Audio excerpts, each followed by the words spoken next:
I've been so concerned about this that I'm editing a book that hopefully appear at the end of the year with 36 other colleagues across the spectrum of political viewpoints, ranging from Richard Dawkins, the scene figure on one side, to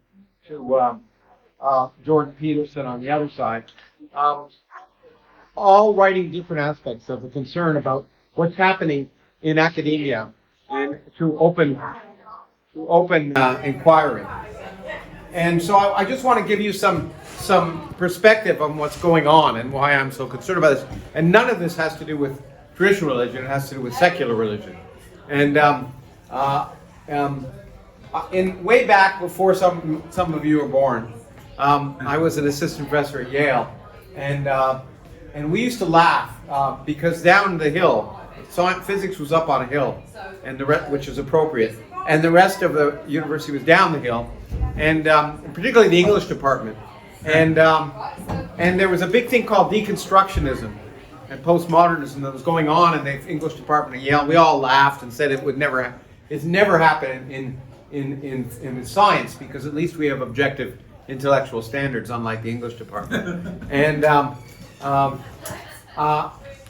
particularly, postmodernism was epitomized by a postmodernist, deconstructionism was epitomized by a postmodernist movement that argued against the existence of objective truth, and claimed that all claims to knowledge were tainted by ideological biases due to race, sex, or economic dominance. And it was this, and we, as I say, we just laughed at. They argued that power and oppression, after Michel Foucault, largely a philosopher, were at the root of basically all modern writing.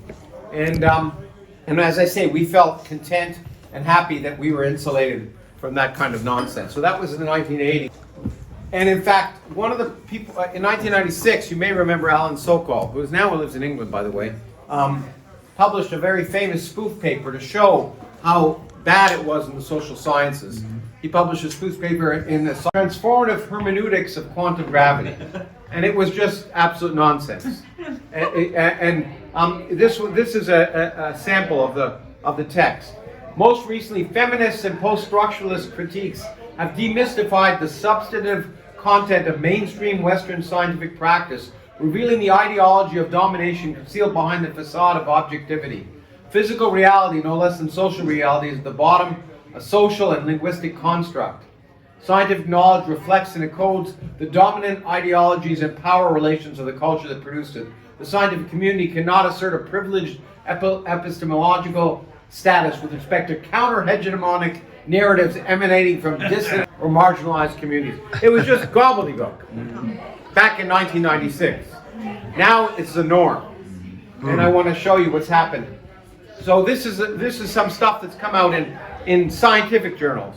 Okay, in 25 years later. Here's the Journal of Chemical Education. There's an article titled "A Special Topics Class in Chemistry on Feminism and Science as a Tool to Disrupt the Disconscious Racism in STEM." This article presents an argument on the importance of teaching science with a feminist perspective and defines it by acknowledging that all knowledge is historically situated and is influenced by social power and politics. Sound familiar? Including the content of the course to explore the development and interrelationship between quantum mechanics, Marxist materialism, Afrofuturism and pessimism, and post-colonial nationalism. That's the interface between quantum mechanics and these things. To problematize time as a linear social construct, the Copenhagen interpretation of the collapse of the wave-particle duality was utilized. It's the same kind of gobbledygook as in this invented spoof paper of Alan Sokol. But it's not the only example. The Physical Review, the major journal of physics in the United States and over much of the world, published a paper called "Observing Whiteness in Introductory Physics, a Case Study." Within whiteness, the organization of social life is in terms of a center and margins that are based on dominance, control, and a transcendent figure that is constantly and structurally ascribed value over and above other figures.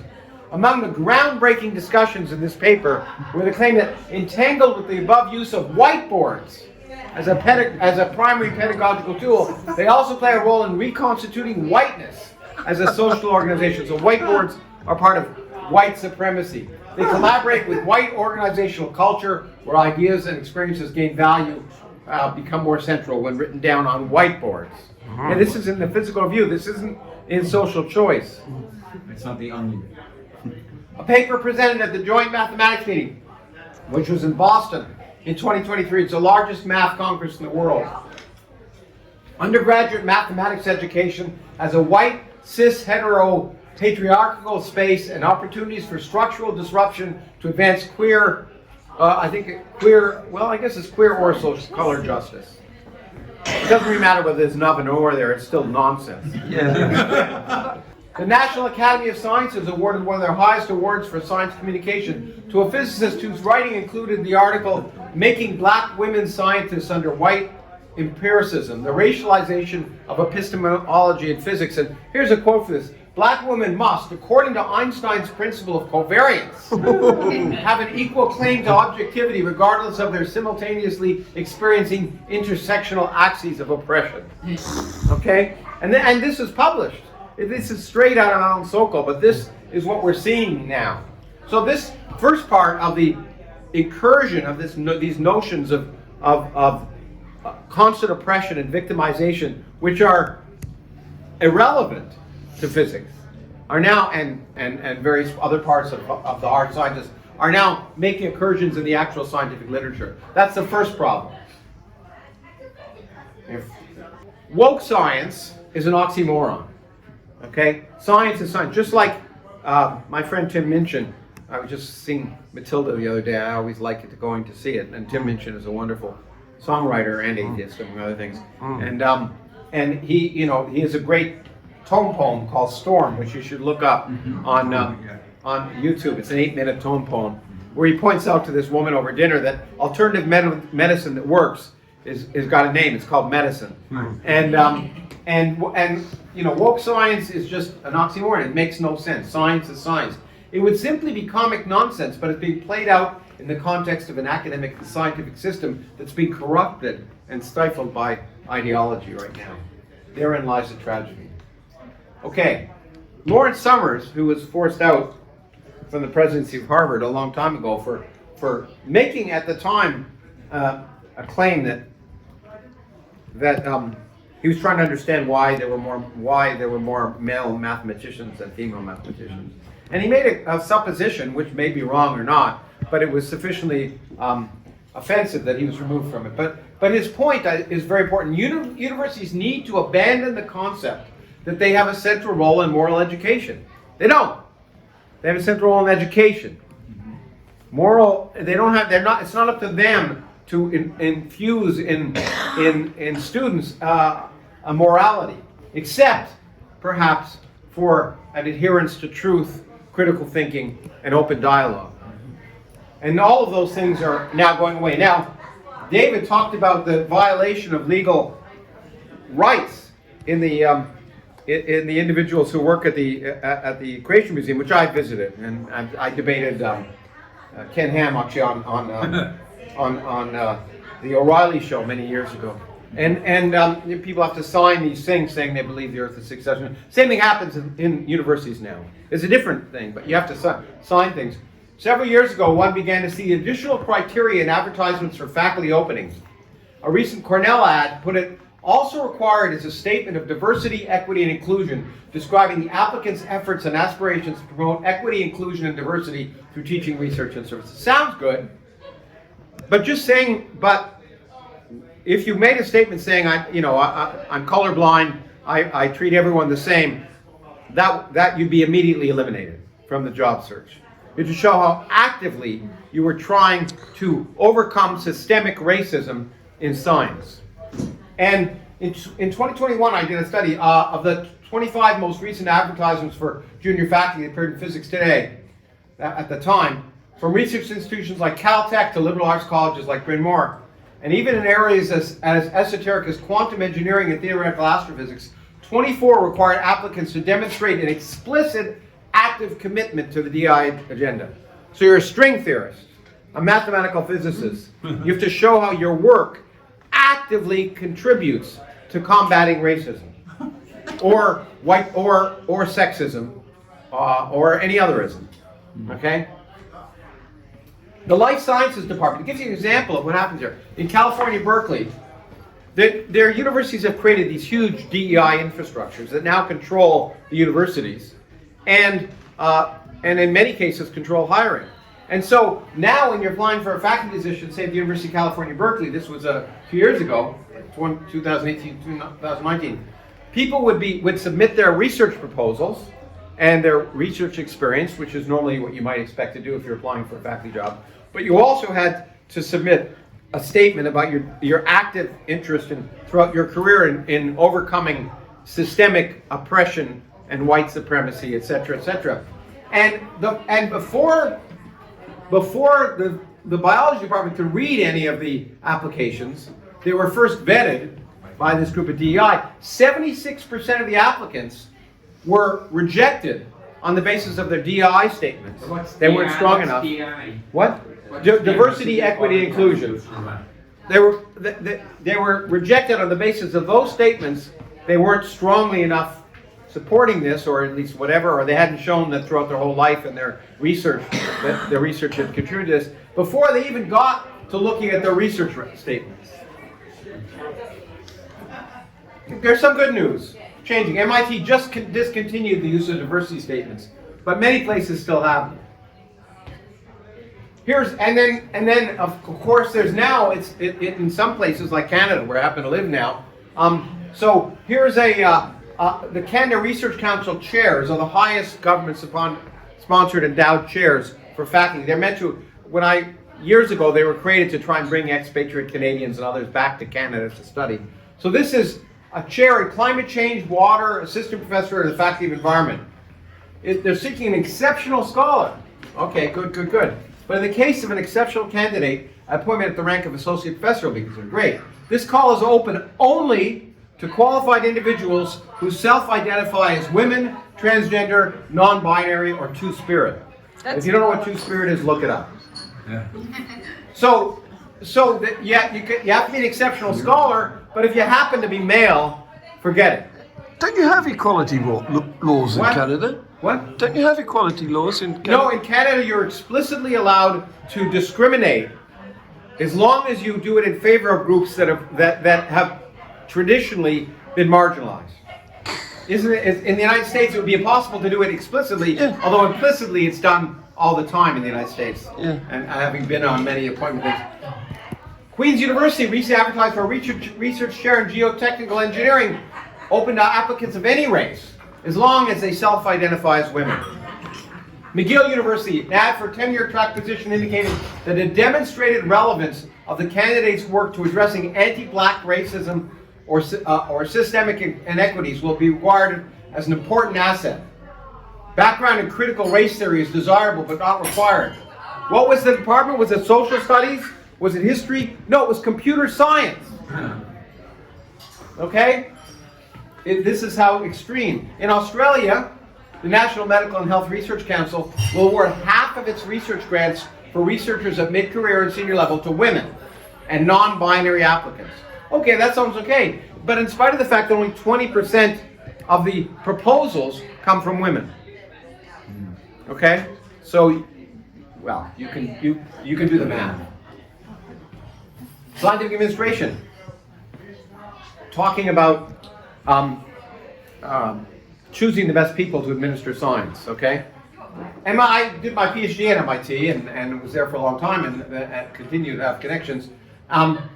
So MIT is typically male dominated because it's largely an engineering school, okay? Mm-hmm. So that's just, and that's changing, but it's a fact. But let's look at the appointments. The head of the corporation, the president, the provost, the director of research, the chancellor, and the dean of science are all women. Okay? It's not a coincidence. Okay? 8 departments in the School of Engineering, 5 of them chaired by women. Okay? It's clearly not representative of university demographics. And in the modern world, of course, if the reverse were happening, it would be not acceptable at all. The question one has to ask, and one saw this recently, unfortunately, with the testimony before Congress, with 3 presidents of Ivy League universities, all women, talking about free speech. And you have to ask yourself the question, are these the best people for the job? And they may be. But you're absolutely certain that if with these kind of statistics, that question is going to continually be raised. And it's demeaning to women, because it makes it appear that they're chosen based on their gender. Nationally, in 2015, a proceedings of the National Academy of Sciences said there's a 2-to-1 preference for hiring women in STEM positions. That was 2015. It's gotten much stronger since then. But that's not as a much. Well, it's a concern because you want people to be. You want universities to hire the best people, independent of gender, race, or anything else. It should be a meritocracy, and you know, in principle, blind hiring would be wonderful. But there's a much worse and more insidious thing going on in academia, and that's the inhibition of free speech and due process. I want to give you a few examples. Steve Hsu, a former colleague of mine when I was at Harvard, actually, at Michigan State University, he was the vice president for research. And there was a strike for Black Lives, which was organized, a one-day strike in all science institutions to argue against systemic racism in physics. Without, of course, any demonstration that there was systemic racism. But aside from that, one group used that day when they went on strike to organize a protest against the vice president for research, because his crimes included doing research on computational genomics to study how human genetics might be related to cognitive ability. Is there a potential relationship between genetics and cognitive ability? You're not allowed to ask that question. Okay? He also was accused of supporting psychology research at Michigan State. By the way, that research got published in the National Academy of Sciences, later retracted, not because it was wrong, but because of the reaction against it. And the psychology people looked at the statistics of police shootings. And at the time, it didn't clearly support the claim of the police being systemically racially biased. Within a week, the university president forced Steve Hsu to resign because of these crimes. But take Alessandro Struma in Europe. In September 2018, he's a particle physicist. He gave a presentation at CERN's first workshop on high energy theory and gender. So he cited an analysis he performed on the data from Inspire, which is a publication analysis. You can look up names and all the features of whoever is published in science. And based on that data, he tested the idea that there's a gender bias against women within the academic circles of physics.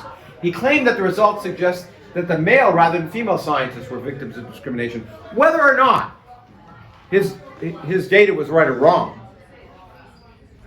His subsequent seminar was canceled by CERN, his slides were removed from the conference website, and his position at the laboratory was revoked. Without a discussion of the science behind the paper. It was later condemned in a public letter entitled High Energy Physics Community Statement on a website called Particle of Justice. That's the group that organized the strike for science. Here's Frances Widdowson. Okay, this is an example. This is at University in Canada about free inquiry and free questioning. She attended a talk by Dr. Gregory Cajete, a professor of Native American Studies and Education at the University of Mexico. In his talk, Cajete was discussing indigenous star knowledge and it's important for educational institutions. And that's an area I know a little bit about, star knowledge. And she asked the following question, and this is the way she framed it because it's been recorded. I am just wondering about your thoughts on how this material with respect to astronomy could be incorporated into, for example, astronomy classes or other science classes. I'm not quite sure whether this presentation is looking at how indigenous people understood the stars and so on historically, or whether you think that this can actually contribute to the existing science courses, especially in things like astronomy classes. If you don't have a telescope, if these cultures didn't have a telescope, I'm not sure how these stories would be able to contribute to the courses in the actual sciences at Mount Royal. That was the question she asked. In December 2020, this question became the subject of a harassment complaint. an arts and faculty council meeting, a colleague asserted that a number of Indigenous scholars had left MRU, and he wondered how faculty members could make the university a safe place for them. Woodison directed a question to the Dean of Arts as to whether saying that Indigenous science was not science made the university unsafe. It listed the institute as one of the examples for why she should be fired. Your conduct at a meeting in the spring of 2021 was so disruptive that it was a significant contributing factor to the development of new procedures of the Arts Faculty Council meetings, as well as the disabling of the chat function during these meetings. Because she asked whether Indigenous science was science, and she was subsequently fired from her tenured position. This is what's happening at universities throughout North America and even other places. Carol Hooven was an evolutionary biologist at Harvard and was canceled and eventually forced to resign because she stated on the TV show Fox and Friends that one sex was biological and binary. That sex is both determined by biology and was binary. And so she was forced to resign from her position as an evolutionary biologist at Harvard. Beatrice Villeros, a young postdoc and now an assistant professor in Stockholm. At the time, she was a postdoc at the Nordic Institute of Theoretical Physics. The SETI Institute, Search for Extraterrestrial Intelligence, required her to withdraw her grant application for her proposed research, disinvited her from presenting her work at a SETI conference in Penn State. Why? Because she collaborated with an astronomer who had been accused of sexual harassment. So the fact that she had collaborated with this person to write a paper meant that she was not allowed to report her scientific results. I don't know if I put it on here. Maybe I did. We'll see. No, I didn't, but I'll go back for a second to Beatrice, because it's even worse, actually. It turned out another paper by collaborators with the same individual which was submitted to science, had to be withdrawn because the American Astronomical Society decided that potentially this person should not be able to have his name on papers. Okay? By the way, there have been people who committed murder and are in jail who wrote scientific papers while they were in prison that has been published. Yeah. Okay? Elizabeth Weiss is an anthropologist, actually. She sued San Jose State. She was removed as curator of the university's collections of remains and locked out of the research facility because she's against the repatriation of ancient bones instead of keeping them for scientific study. As she has described, if we don't like creationism and intelligent design in the context of, say, Christian theology, why do we accept it in the context of Native American or indigenous? It's the same theology. But because of that, she was removed from that position. And even the scientific enterprise has been corrupted. The Royal Society of Chemistry has produced a set of guidelines for editors to help minimize the risk of publishing inappropriate or otherwise offensive content. Offense is a subjective matter, and this is what they said, and its sensitivity to it spans a considerable range. However, we bear in mind that it is, and this is the important part, it's the perception of the recipient that we should consider, regardless of the author's intention. Wow. So if you write anything that might be potentially offensive, the editor can remove it. Now, what's potentially offensive? You're supposed to consider whether any content, words or images, might have the potential to cause offense, referring to the guidelines. And what are the guidelines? Offensive content was defined as any content that could reasonably offend someone on the basis of their age, gender, race, sexual orientation, religious or political beliefs, marital or parental status, physical features, natural origin, social status, or disability. That's everyone. That's everyone. Right. Yeah, exactly. Nature. Nature Human Behavior changed its editorial policy, and here's their editorial image.